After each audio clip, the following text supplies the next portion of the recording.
ఆవును సంస్కృతంలో గౌ అంటారు. ఋగ్వేద, యజుర్వేద, ఉపనిషత్తులు మరియు పురాణాలతో సహా సనాతన ధర్మం యొక్క పవిత్ర గ్రంథాలు ఆవును గోమాత అని పిలువబడుతున్నది. శ్రీకాకుళం పట్టణంలోని బలగ నాగావళి తీరాన ఉన్న శ్రీ బాలా త్రిపుర సుందరీదేవి కాలభైరవ పీఠంలో గోశాలలో నిత్యం గోవులకు పూజ జరుగును.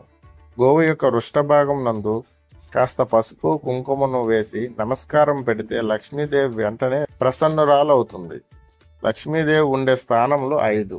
1 ఏనుగు యొక్క కుంభస్థలము, 2 ఆవు వెనుక తట్టు, 3 తామర పువ్వు బిల్వదళము యొక్క వెనుక ఈనెలు, 5 సువాసిని ప్రాపిట ప్రారంభ స్థానం. అందుకే గోవిని ఆరాధన చేయటం వల్ల ఐశ్వర్య ప్రాప్తి కలుగుతుంది. గోపూజ అనేది పశువు యొక్క పూజ కాదు, అది పరమాత్మకు పూజ చేయడం. చతుర్ముఖ బ్రహ్మ సృష్టిలో అన్ని ప్రాణాలు వచ్చాయి. గోవు ఒక్కటి మాత్రం బ్రహ్మ సృష్టిలోది కాదు. అష్ట వస్తువులను 1 సంవత్సరం పాటు హోమం చేసిన తరువాత ఆ తపశ్శక్తి చేత ఒక గోవును సృష్టించారు. ఆ గోవు యొక్క సంతానం ఈవేళ ఇన్ని గోవులుగా వచ్చాయని వేదం చెబుతుంది. గురువులు, ఋషులు, యోగులు, దేవతలందరూ కూడా గోవుకి ఒక విశిష్టమైన స్థానాన్ని కల్పించారు. ఒక గొప్పదైన స్థాయిలో గోవుని నిలబెట్టారు. చాలా మంది రకాలుగా అందరూ కూడా గోవు యొక్క విశిష్టతను తెలుసుకొని ముందుకు వస్తున్నారు. అది ఒక రకంగా మంచి పరిణామమే.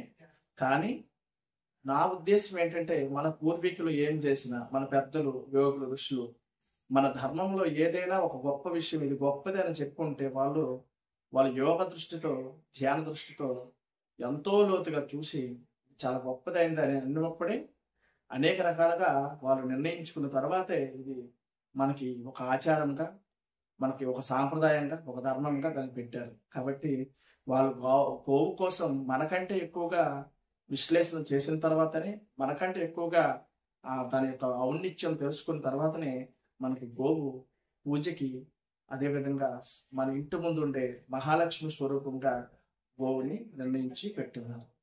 మన హిందూ ధర్మ సాధకులందరూ కూడా, భక్తులు, మహాశయులు అందరూ కూడా గోవు యొక్క ఔన్నిత్యం తెలియాలని శ్రీ శ్రీ శ్రీ బాలా త్రిపుర సుందరి కాలభైరవ పీఠంలో సాంప్రదాయమైన దేశీ గోవుల్ని ఇక్కడ పెంచడము, పూజించడము, ఆరాధించడము, అదేవిధంగా ముఖ్యంగా తాను నుంచి వచ్చిన ఔషధాలని అమృతం అంటారు. తన నుంచి వచ్చే ప్రతి దాన్ని కూడా అమృతం.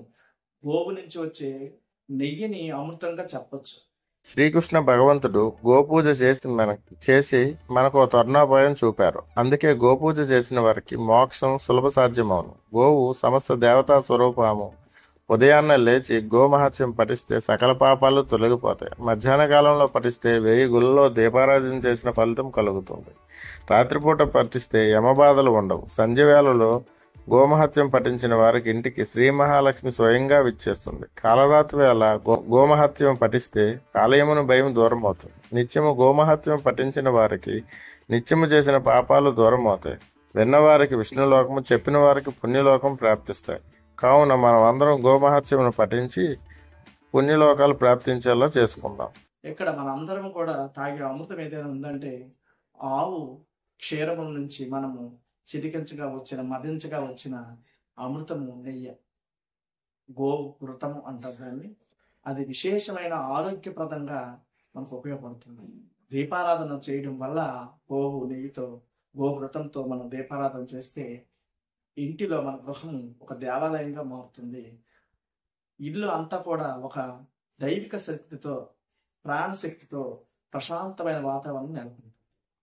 ఆవు యొక్క గోమూత్రం, పాలు, పెరుగు, బెల్ల, నెయ్యి ఇలా ముఖ్యమైన ఉత్పత్తుల ద్వారా మన ఇంటిని, మనల్ని ఆరోగ్యవంతంగా, ఆనందంగా తీర్చిదిద్దుకోవచ్చనే అవకాశం 100కి 200% కూడా ఉంది. కాబట్టి పూర్ణమైన అవకాశం ఉంది. కాబట్టి మన పెద్దలు మనకు పూజనీయమైనది పెట్టారు. ఇంకా ఉన్నతమైన స్థానము కపిల వర్ణంతో కూడిన గోవుకి ఎక్కువగా విశిష్టత ఉంటుంది. కాబట్టి బాలా త్రిపుర సుందరి కాలభైరవ పీఠంలో కపిల గోవుకి ప్రతిరోజు కూడా 7:30 గంటలకి ఉదయం పూజ చేయడం జరుగుతుంది. అదేవిధంగా ఇక్కడ ఉన్న గోవులన్నింటికీ కూడా గోశాలలో అటువంటి గోశాలను పెంచి విశేషమైన సేవ చేసుకుంటున్నాం. కాబట్టి భక్తులు అందరూ కూడా ఈ గోశాలను సందర్శించండి. ఇంకా గోవు యొక్క ఔన్నిత్యం తెలుసుకోండి.